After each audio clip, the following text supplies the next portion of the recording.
옆에 계시는 분과 사랑의 인사 나누시겠습니다.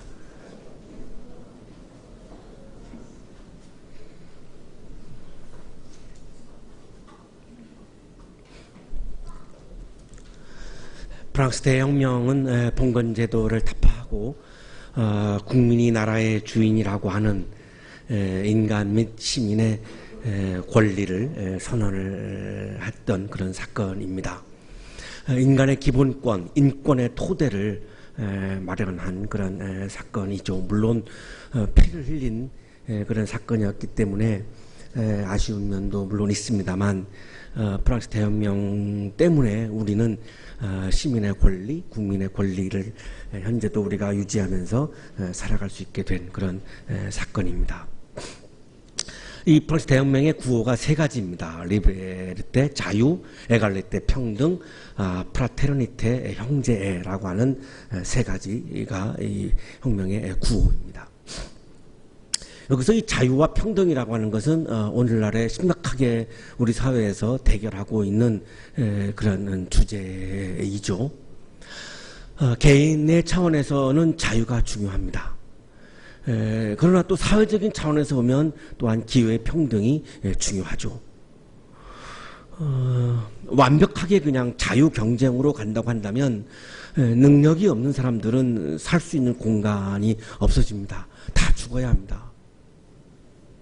그러나 그들도 살아야 되기 때문에 평등의 개념을 도입을 해서 우리가 복지제도도 시행을 하고 또 세금 제도도 하고 하는 이런 평등을 향해서 나가는 그런 제도들을 또 운영하고 있는 것이죠.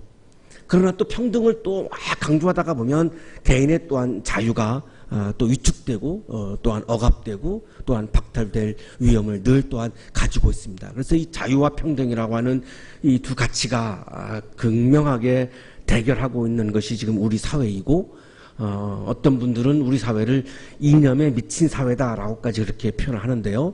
이념의 갈등이라고 하는 것이 결국은 자유와 평등의 갈등이라고도 그렇게 볼 수 있습니다. 평등이 없는 자유는 불평등을 심화합니다.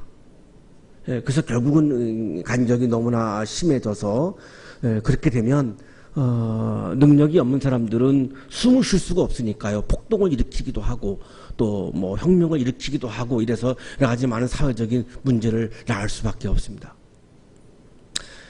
자유가 없는 평등은 또한 자유를 억압해서 동기부여 어떤 목표를 향해서 가는 동기부여를 이렇게 죽일 수도 있고요.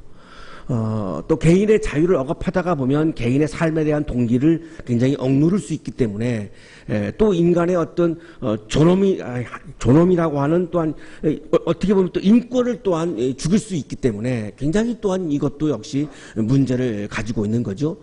평등이 없는 자유도 문제가 있고 자유가 없는 평등도 역시 문제를 가지고 있는 것이죠. 옥타비오 파스는 1990년에 노벨문학상을 받은 멕시코의 시인인데요. 자유와 평등이 심각하게 대결하는 원인을 자유와 평등의 조화를 고려하지 않는 자유와 평등 이념의 무한 질주라고 그렇게 보았습니다. 자유를 너무 강조하면 능력이 없는 사람들은 죽게 되고요. 평등을 너무나 강조하면 또 성과가 또 떨어지기 때문에 절대 빈곤에 처할 수 있고요. 그래서 자유와 평등은 다 한계를 가지고 있기 때문에 자유와 평등은 서로 보완을 해야 하는 개념이지 대결을 하는 개념으로 보지 않습니다. 안타깝게도 우리 사회는 자유와 평등을 보완하는 관계로 존재한다기보다는 오늘날 대결하는 차원에서 존재하기 때문에 우리가 굉장히 힘든 사회, 복잡한 사회, 갈등 사회 속에서 우리가 살고 있는 건데요. 자유도 한계가 있고 평등도 한계가 있기 때문에 이거를 보완하는 관계라고 옥타비오 파스는 보고 있는 것이고 이 두 가지의 조화를 고려하면서 살아가야 하는데 이거를 그냥 고려하지 않고 자유는 자유대로 평등은 평등대로 그냥 이념에 질주를 하다가 보니까 엄청난 사회적인 갈등이 일어날 수밖에 없다라고 그렇게 이야기를 합니다. 그러면서 자유와 평등이 조화를 이루는 길을 형제애로 보았습니다. 프랑스 대혁명의 세 가지 구호가 굉장히 가치가 있는 것은요. 자유, 평등, 형제애 이렇게 이야기를 했는데 이 옥타비오 파스가 이 세 번째 프랑스 대혁명의 구호인 형제애를 갖다가 바로 이 자유와 평등의 조화를 이룰 수 있는 길이 바로 이 형제애다. 이렇게 이 적대적인 두 가치를 화해시키고 인간화시키는 이 다리가 바로 형제애다. 이렇게 보았습니다. 자유와 평등의 대결을 극복할 수 있는 길은 형제애, 사랑이라고 이야기를 하고 있는 거죠. 공감하지 않을 수가 없고요. 동의하지 않을 수가 없는데요. 자유와 평등의 이념의 대결을 우리 사회가 계속해서 가지고 간다면 자유 진영도 평등을 강조하는 진영도 모두가 다 불행해질 수밖에 없다는 결론에 이를 수밖에 없습니다. 자유 진영에 있는 사람들은 평등의 진영에 있는 사람들을 어떻게 내 형제로 바라보며 사랑할 것인가? 평등을 강조하는 진영에 있는 사람들은 자유를 강조하는 진영에 있는 사람들을 나의 형제로 바라보면서 어떻게 사랑할 것인가? 이것을 우리들의 과제로 가지고 있는 것이죠. 마르틴 루터는 1520년에 종교개혁을 위한 논문을 3가지를 썼는데요. 그 중에 하나가 이 그리스도인의 자유라고 하는 이 논문입니다. 이 논문에서 루터는 2가지 명제를 강조하고 있습니다. 그리스도인은 모든 것의 우위에서는 자유로운 군주로서 그 누구에게도 종속되지 않는다. 모든 인간은 존엄하기 때문에 하나님의 형상대로 지음을 받았기 때문에 누구로부터 어떤 강제를 당하거나 누구에게 예속되어 있거나 누구의 어떤 노예 상태로 있어서는 되지 않는다. 모든 인간은 존엄하다라고 하는 것을 강조했습니다. 그러면서 동시에 그리스도인은 모든 이에게 봉사하는 하인으로서 모든 이에게 종속된다. 내가 자유인이지만 그러나 동시에 또한 종이기도 하다. 그런데 이 종이 되는 것은 자발적으로 내가 다른 사람을 사랑하기 위해서, 다른 사람을 섬기기 위해서 나는 종으로 존재한다. 이 2가지 명제를 강조합니다.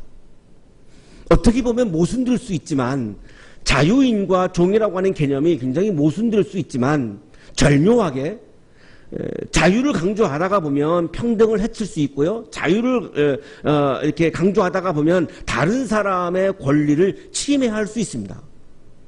다른 사람의 권리를 침해하지 않는 범위 내에서 나의 권리를 주장해야 하는 것이지 다른 사람의 권리를 침해하면서까지 나의 권리를 주장하는 것은 그것은 올바른 권리 주장이라고 할 수가 없지요. 그렇기 때문에 자유만 강조하다가 보면은 굉장히 많은 문제들을 알 수밖에 없죠. 그래서 루터는 자유와 평등이라고 하는 개념을 사용하는 것이 아니라 자유와 종이라고 하는 개념을 사용하고 있습니다.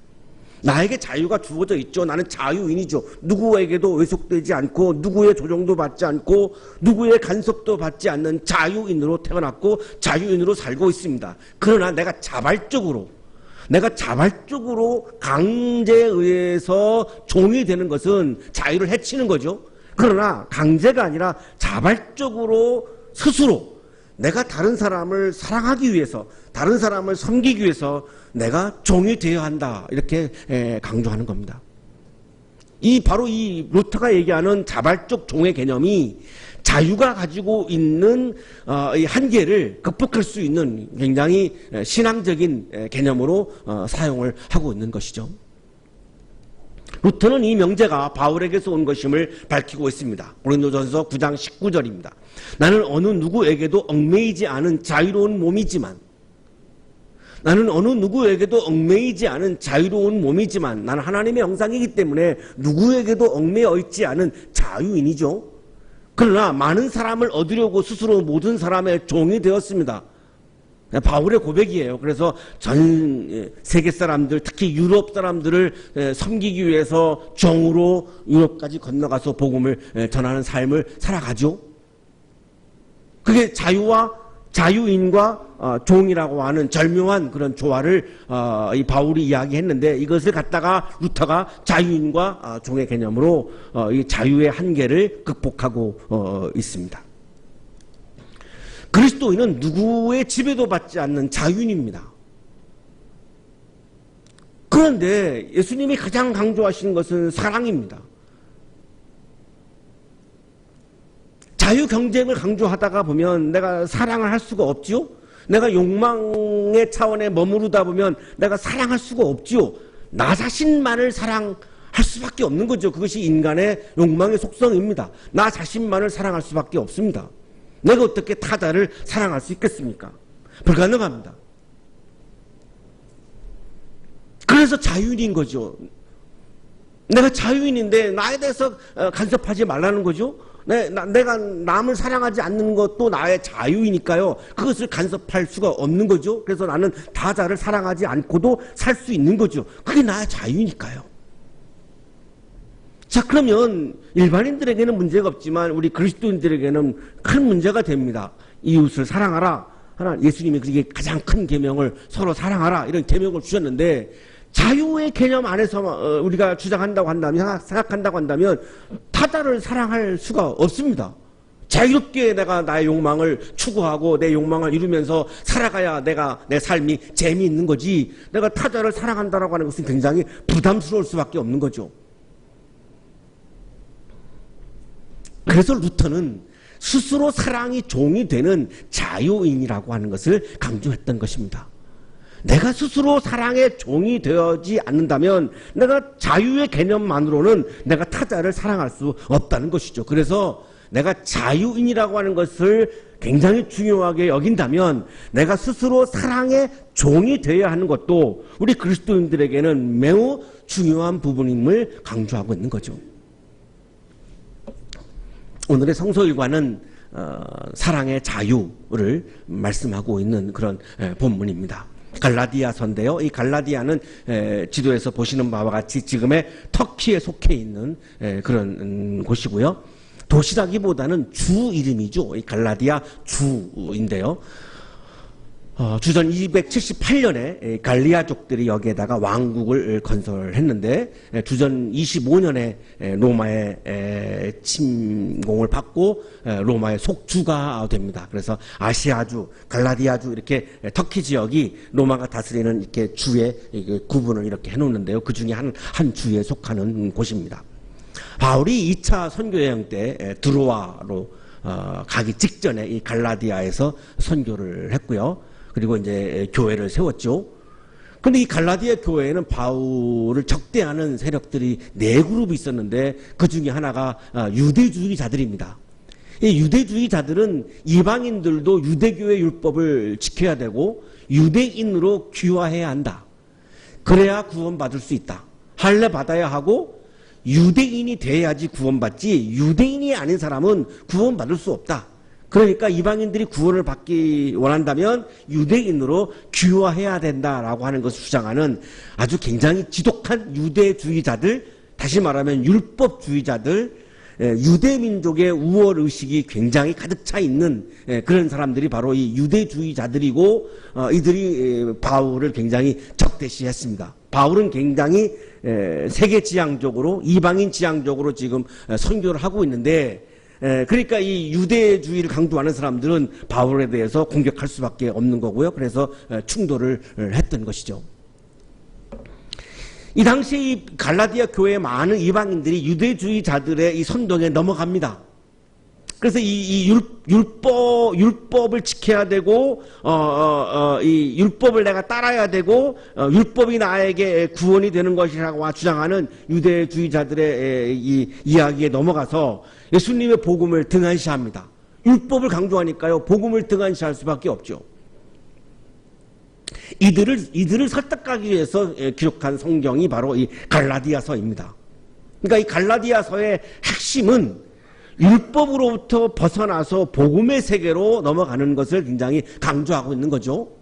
율법의 완성이 복음이니까 우리는 율법의 노예가 되어서는 안 된다. 우리는 이미 복음의 세계로 우리가 이미 들어갔기 때문에 율법의 노예가 되어서 안 된다라고 하는 것을 굉장히 강조하고 있는 그런 성경입니다. 5장 1절입니다. 그리스도께서 우리를 해방시켜 주셔서 자유를 누리게 하셨습니다. 그러므로 굳게 서서 다시는 종살이의 멍에를 매지 마십시오. 자, 여기에서 우리를 해방시켜 주셨다? 무엇으로부터? 그것이 빠져있죠. 무엇으로부터 해방시켜 주셨는가? 자유를 누리게 하셨다. 무엇으로부터의 자유를 누리게 하신 것인가? 그러므로 굳게 서서 다시는 종살이의 멍에를 매지 마십시오. 무엇으로부터의 종살이를 말하는 것인가? 이 질문이 가장 중요한 질문입니다. 1장부터 4장까지 쭉 읽어 나오면, 그리고 갈라디아서를 우리가 정확하게 이해하면 여기에 생략된 것은 당연히 율법입니다. 율법으로부터 우리를 해방시켜 주셨다. 율법으로부터 우리를 자유하게 하셨다. 우리가 율법의 종살이로부터 우리를 자유하게 하셨다라고 하는 말씀이 너무나 당연한 거기 때문에 지금 여기 생략하고 있는 거죠. 율법으로부터 우리를 해방시켜 주셨고, 율법으로부터 우리를 자유하게 하셨고, 율법의 종살이로부터 우리를 벗어나게 하셨다라고 하는 말씀입니다. 그리스도께서 우리를 율법으로부터 해방을 하셔가지고 자유를 주셨죠. 그러면 율법의 종살이를 하지 않도록 율법으로부터의 자유를 주셨죠. 김창락 교수의 주석입니다. 그리스도인들은 율법의 지배로부터 해방되었다. 자, 그러나 사실 우리 오늘날 그리스도인들이 아직도 율법의 노예로 살아가는 부분이 상당히 많이 있습니다. 형제자매 여러분, 하나님께서는 여러분을 부르셔서 자유를 누리게 하셨습니다. 그리스도인들에게는 하나님께서 율법으로부터 벗어나서 율법으로부터 자유를 누리게 하셨습니다. 율법에 얽매이지 않아도 됩니다. 율법의 노예가 되지 않아도 됩니다. 라는 걸 강조하는 거죠. 그러나 여러분은 그 자유를 육체의 욕망을 만족시키는 구실로 삼지 말고 사랑으로 서로 섬기십시오. 자, 율법으로부터의 자유를 강조하다가 보면 위험한 것 하나가 있습니다. 그것이 바로 방종입니다. 율법으로부터 해방되었다, 우리 율법으로부터 자유롭다 그러면은 이제 굉장한 막 방종으로 갈 수가 있는 위험이 상당히 많은 거죠. 이 방종이라고 하는 것이 바로 뭐냐면 다른 사람의 권리를 침범하면서까지 내 권리를 주장하는 것이죠. 이것이 이제 잘못된 자유인 방종인데요. 그래서 이 초대교회 때에도 이 방종주의라고 부를 정도로 이 방종을 아주 강조하고 방종을 주장하는 이런 부류가 있었을 정도로 상당히 이 방종의 위험을 가지고 있는 거죠.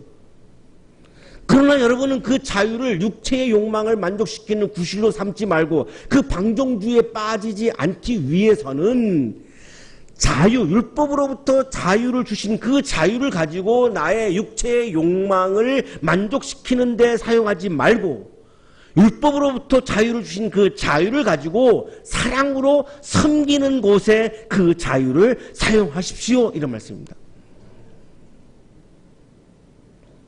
이것이 아까 우리가 고민했던 자유와 평등의 갈등, 자유인과 종이라고 하는 모순된 개념, 이 문제를 해결하고 지금 여기 해결하고 있죠. 율법으로부터 자유를 주셨는데 내가 자유인인데 그 자유를 가지고 내 욕망을 충족시키는데 그 자유를 쓰면 방종에 빠져서 다른 사람의 권리를 침범할 수밖에 없습니다.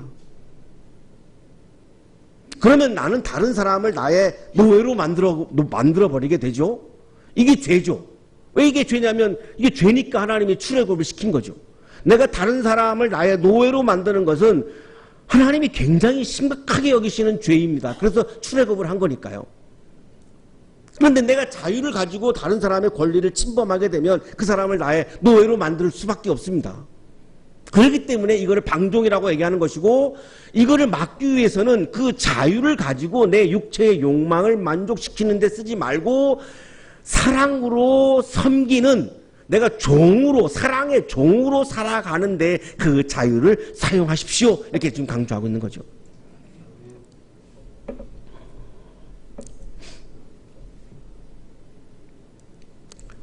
그리스도께서 우리를 율법으로부터 해방시켜서 자유를 누리게 하신 것은 그 자유로 사랑하라는 것이고, 사랑의 자유를 말씀하신 거죠. 사랑하는 데 있어서 내가 자유인인 거지, 내 욕망을 이루는 데 있어서의 자유인의 개념이 아니라는 것이죠. 그렇게 하니까 자꾸만 또 한쪽에서는 평등을 강조할 수밖에 없는 겁니다.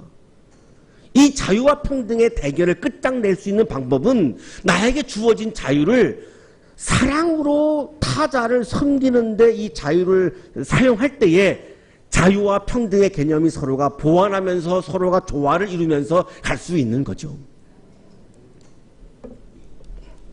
모든 율법은 내 이웃을 내 몸과 같이 사랑하라 하신 말씀에 다 들어있다. 이게 이제 레위기 19장 18절의 인용인데요. 율법의 핵심은 사랑이라고 되어 있습니다.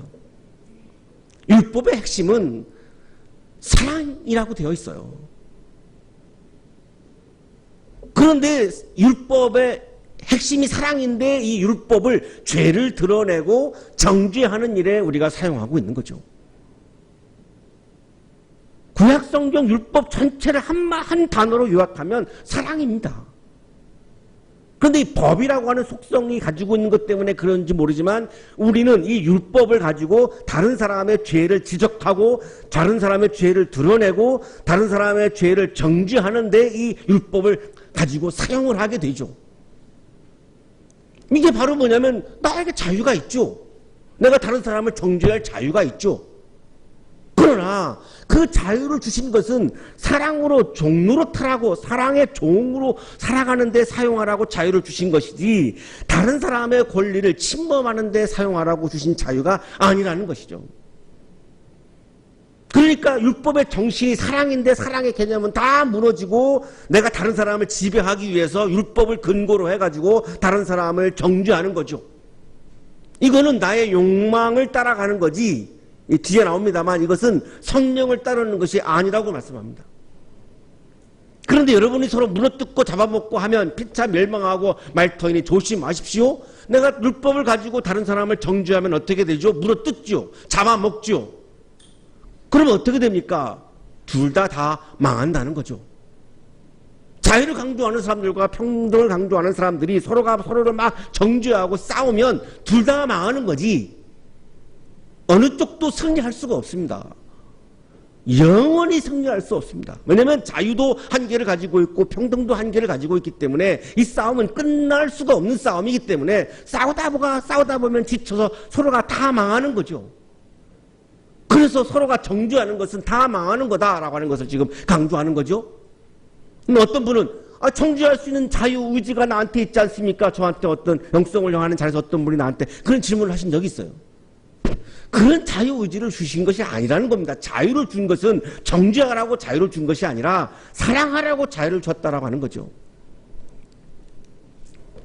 율법의 종이 되면 서로 물어뜯고 잡아먹고 정죄해서 피차 멸망합니다. 그리스도인은 율법의 종이 되어서 정죄를 하는 자유인이 아니라 사랑의 종으로서의 자유인임을 강조하고 있는 것입니다.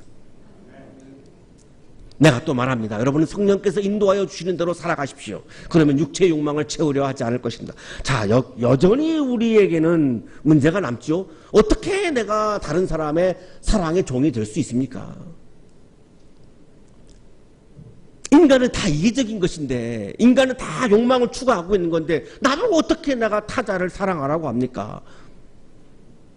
내가 다른 사람을 지배하고 싶은데 내가 다른 사람을 정죄하고 싶은데 그래서 나의 의로움을 드러내고 싶은데 어떻게 내가 타자를 정죄하지 않고 그냥 사랑만 하라고 어떻게 합니까? 이런 질문은 여전히 우리에게 남는 겁니다. 자, 거기에 대한 대답입니다. 성령께서 인도하여 주시는 대로 살아가십시오. 그것은 성령의 인도로 가능한 거지 나의 결심과 나의 의지로 가능한 것이 아니라는 것입니다. 내가 성령을 모셔서 내 안에 성령이 충만해서 내가 성령의 인도하심을 따라서 살아갈 때 가능한 거지 그것이 나의 결심과 나의 이념과 나의 철학과 나의 의지로 가능한 것이 아니라는 것입니다. 성령의 인도하심을 따를 때에만 가능하다라고 성경은 그렇게 말씀합니다. 자유를 강조하는 사람들이 평등을 강조하는 사람들을 어떻게 사랑합니까? 평등을 강조하는 사람들이 자유를 강조하는 사람들을 어떻게 사랑합니까? 거의 내가 볼 때 불가능합니다. 불가능합니다. 계속 싸울 수밖에 없습니다. 성령의 인도하심을 따를 때 그 사랑의 종이 되는 것이 가능하다는 겁니다. 성령이 이렇게 아름다운 거예요. 성령이 이렇게 아름다운 거예요. 성령이 이상한 게 아니에요. 우리 특히 젊은 분들, 성령이 이상한 게 아니에요. 성령이 그렇게 막 거부감이 드는 그런 이상한 게 아니고 성령이 이렇게 아름다운 거예요. 도저히 나의 힘으로는, 나의 마음으로는 나의 반대쪽에 있는 사람들을 사랑할 수 없는데 그 사람들을 사랑하게 해주는 것이 바로 성령의 인도하심이니까요. 성령이 이렇게 아름다운 거예요. 이거를 이상한 성령으로 만들어버리니까 자꾸 사람들이, 현대인들이 성령을 거부하는 사람들이 자꾸만 늘어나죠. 성령은 이게 성령이에요. 푸누마티 페리파타이테 이렇게 되어 있는데요. 육체의 욕망, 육체의 욕망. 성령께서 인도하여 주시는 대로, 성령께서 인도하여 주시는 대로, 이 본문이 헬라어 성서에 푸뉴마티 페리파테이테 이렇게 되어 있는데요. 성령의 지시를 따라 성령의 인도로, 성령의 힘으로 걸어가는 것을 의미합니다. 내 힘으로는 그 길을 걸어갈 수가 없어요. 그 길을 갈 수가 없어요. 나는 욕망의 길을 걸어가야 하는 인간입니다. 욕망의 길을 걸어가는 인간이 어떻게 나의 반대편에 있는 사람들을 내가 사랑의 종이 될 수 있겠습니까? 그것은 성령의 지시를 따를 때에, 성령의 인도를 따를 때에, 성령의 힘으로 내가 걸어갈 때에만 가능하다라고 말씀하는 거죠. 사랑의 종으로서의 자유인으로 살아가려면 성령의 인도하심을 따라야만 가능합니다. 성령의 인도하심을 따라 살아가면 육체의 욕망을 채우려고 하는 것을 내가 멈추고 막을 수 있고 절제할 수 있다는 것이죠. 그러나 내가 내 욕망을 따라 걸어가는 것이 내가 너무나 즐거우면 내가 성령을 따라가지 않게 되죠. 성령을 거부하게 되죠. 성령을 내 마음에 모시지 않습니다. 성령을 모시지 않은 상태는 뭐죠? 내 안에 내 욕망으로만 가득 차 있는 상태이죠. 이 욕망을 내려놓아야만 내가 성령을 모실 수 있는데, 욕망을 따라 걸어가는 게 너무나 즐거우면 욕망을 내려놓을 수가 없지요. 그러면 성령을 따를 수가 없게 되는 거죠. 사랑하지 않고 정죄하는 것은 성령의 인도하심을 따라서 걷지 않고 자신의 욕망을 따라서 걸어가고 있다라고 하는 것의 증거입니다. 여기서 많은 갈등이 나오고 막 싸움이 일어나는 거죠. 육체의 욕망은 성령을 거스르고 성령이 바라시는 것은 육체를 거스릅니다. 이 둘이 서로 적대 관계에 있으므로 여러분은 자기가 원하는 일을 할 수 없게 됩니다. 내가 욕망을 따라서 걸어가는 것과 성령의 인도하심을 따라서 걸어가는 것은 하나일 수가 없다는 것입니다. 이거는 반드시 적대 관계라는 거죠.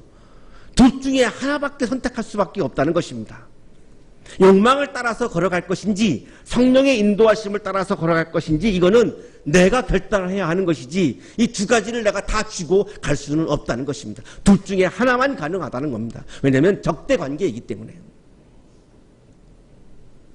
내 안에서 성령의 인도하심을 따라서 걸어가는 것과 욕망을 따라서 걸어가는 것이 서로 대적하죠. 수도 없이 내 마음에서 이 두 가지 길을 계속 갈등하고 싸우고 있고 계속 다투고 있는 거죠. 때로는 내가 욕망을 따라서 걸어가는 길을 선택할 때도 있고 때로는 드물게 성령의 인도하심을 따라서 걸어가는 것을 선택할 때도 있는 것이죠. 그러나 둘을 다 선택할 수 있는 것은 불가능합니다. 육체의 욕망을 따라서 살아가는 것은 에피니메이, 갈망하는 것을 의미하는데 성령을 거스르는 것을 갈망하는 것을 의미하죠. 성령의 인도하심을 따라서 걸어가려고 하면 육체의 욕망이 길을 막습니다. 내가 성령의 인도하심을 따라서 걸어가려고 하면 자꾸만 내 안에서 욕망이 그걸 자꾸만 멈추게 하고 가로막습니다.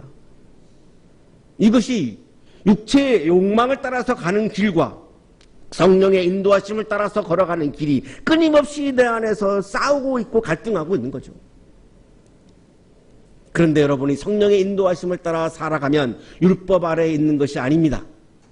율법의 종으로부터 확실하게 자유를 얻는 방법은 성령의 인도하심을 따를 때 가능하다는 것입니다. 욕망을 따라가면 율법의 종으로 남을 수밖에 없다는 것이죠. 그 율법을 가지고 내가 남을 정죄해야 하니까요.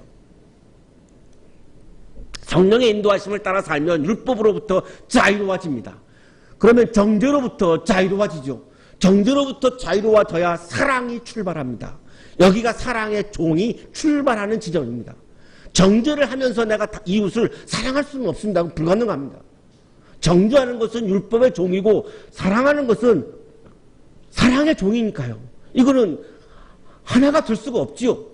육체의 행실은 육체의 욕망을 따라서 가는 것을 이제 이 사도 바울이 예를 듭니다. 음행, 더러움, 방탕, 우상숭배, 마술, 원수 맺음, 다툼, 시기, 분냄, 분쟁, 분열, 파당, 질투, 술 취함, 흥청망청, 먹고 마시는 노름, 이런 것들이 바로 내가 육체의 욕망을 따라서 살아가는 예로 제시를 하면서 이런 짓을 하는 사람들은 하나님의 나라를 상속받지 못한다. 이런 짓을 하는 사람들은 하나님 나라의 기쁨을 누릴 수가 없다. 그렇기 때문에 교회를 다니면서도 기쁨이 없는 것이다.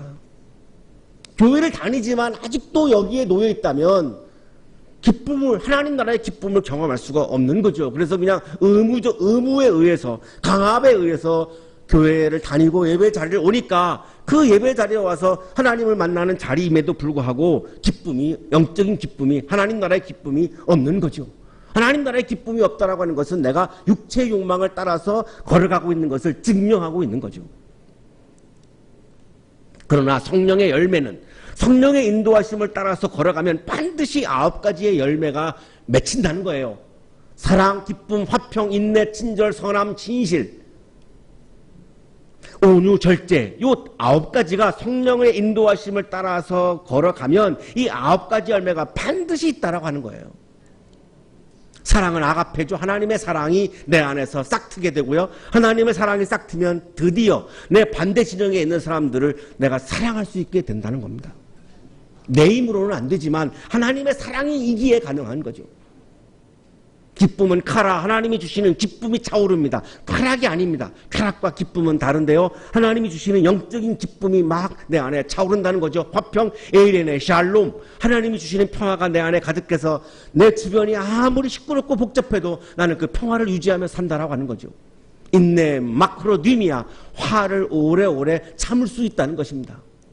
친절, 크레스토테스, 따뜻하게 대하는 것입니다. 선함, 아가도신에 찾아가서 선을 베푸는 것입니다. 신실, 피스티스, 충실함을 말합니다. 온유와 절제, 온유는 프라우테스, 관대하는 것을 말합니다. 절제, 앵크라테이아, 하나님 앞에서 자기를 조절하는 것을 의미합니다. 욕심내는 거, 성격, 게으른 거, 내 명예를 높이고 싶은 거, 교만한 거, 이거를 셀프 컨트롤하는 것, 이것이 바로 앵크라테이아입니다. 성령의 인도하심을 따라서 사는 사람에게는 이 9가지 열매가 반드시 있다는 것입니다. 이 열매가 나에게 없다면 내가 아직 성령의 인도하심을 따라서 살아가는 것이 아니고 육체의 욕망을 따라 살아가는 것이고 성령 충만하지 않은 거죠. 자기를 절제하지 않으면서 나는 성령 충만하다 이렇게 주장하는 것은 그건 가짜라는 거죠. 그 성령 충만이 아니라는 거죠. 성령 충만은 이렇게 아름다운 겁니다. 예수께 속한 사람은, 그리스도인을 말하죠. 그리스도인은 정욕과 욕망을 십자가에 못 박은 사람입니다. 파데마신, 욕망을 위한 열정, 에피디미아이스, 물질과 일과 지위와 명예에 대한 갈망, 이런 것들을 내가 십자가에 못 박은 사람이 예수에게 속해 있는 그리스도인이라고 말씀합니다. 우리가 성령으로 삶을 얻었으니 우리는 성령이 인도해 주심을 따라 살아갑시다. 김창락 교수의 주석입니다. 내 이웃을 내 몸과 사랑하라는 계명은 율법에 있다. 그러나 사랑하는 힘은 율법에서 나오지 않는다. 사랑은 성령의 열매이다. 사랑하지 아니하면서 다른 것들을 내세워서 내가 성령 충만하다, 이것은 가짜입니다. 사랑의 열매 첫 번째가, 성령의 열매 첫 번째가 사랑입니다. 성령이 충만한 사람은 사랑이 많아서 내 반대편에 있는 사람의 사랑의 종이 될 수 있는 사람이 진짜 아름다운 성령 충만한 사람이라는 겁니다. 성령의 인도를 받고 행하는 사람이라야 이웃을 사랑할 수 있는 것이다. 거룩하신 주님, 날마다 육체의 욕망을 따라서 걸어가고 있는 우리들을 긍휼히 여겨주시고 성령께서 역사하셔서, 성령께서 인도하여 주셔서 성령의 인도하심을 따라서 사랑하며 걸어갈 수 있는 그리스도인으로 살게 해 주시옵소서. 율법으로부터 자유함을 주셨사오니 율법에 매여서 죄책감에 살지 않게 하시고 방종에 빠져서 타인의 권리를 침범하지 않게 하시고 율법으로부터 벗어나서 주신 자유를 가지고 사랑의 종으로 살아가는 아름다운 성령 충만한 사람으로 살아가게 해 주시옵소서. 예수 그리스도의 이름으로 기도하옵나이다. 아멘.